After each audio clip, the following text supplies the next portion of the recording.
Kelompok militer Yaman menyerang wilayah Israel dengan senjata rudal. Puing-puing rudal Yaman dilaporkan jatuh di gedung pemerintahan Israel. Situs web Israel Wala Israel melaporkan insiden yang terjadi di area gedung parlemen Israel di Yerusalem. Insiden itu berupa jatuhnya bagian dari rudal yang ditembakkan kelompok Houthi Yaman di halaman gedung parlemen itu.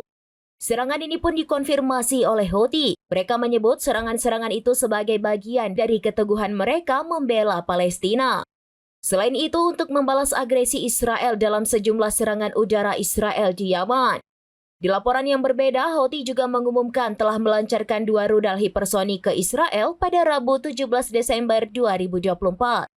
Salah satu rudal menghantam Kementerian Pertahanan Israel di pusat kota.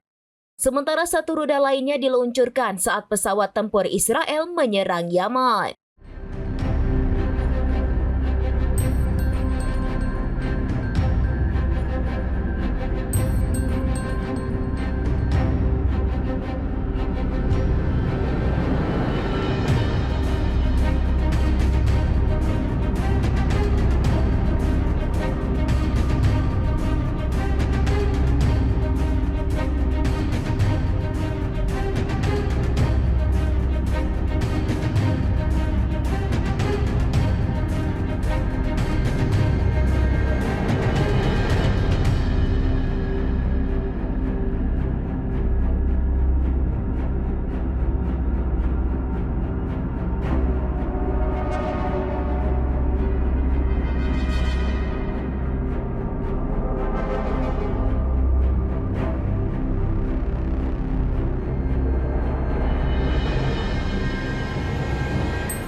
Download Tribun X sekarang, menghadirkan lokal menjadi Indonesia.